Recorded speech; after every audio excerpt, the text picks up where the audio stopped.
చేస్తున్నాం అంటున్నారు.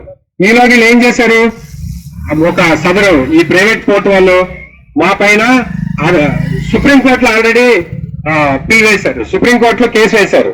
దాన్ని నాకు 1 month లో ఛాలెంజ్ చేయమన్నారు. నేనేం చేశానంటే 1 month లో 840 పేజీలు ఇచ్చారండి నోటీస్. నాకు 840 పేజీలు, 4 పేజీలు మెయిన్ నోటీసు, 840 పేజీలు సపోర్టింగ్ డాక్యుమెంట్. చాలా మంది వైద్యం చేయించుకోలేక కొంతమంది ప్రాణాలు కూడా పోతున్నాయి.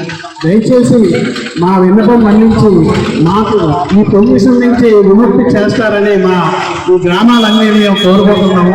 దయచేసి మీరు అన్నిటిగా భావించి ఈ ప్రభుత్వం కానీ స్టేట్ గవర్నమెంట్ కూడా. కానీ నేను ఇప్పుడు అంటుంది ఏంటంటే, ఇక్కడ ఈ రోడ్డు అయితే శాంక్షన్ అయిపోయింది, అంత నిధులు అన్ని ఉన్నప్పటికీ దీనికి కేవలం ఈ సరైన కమిట్మెంట్ లేదా సరైన కోఆర్డినేషన్ లేకపోవడం వల్లనే ఇది. Don't forget to like, subscribe and share the videos.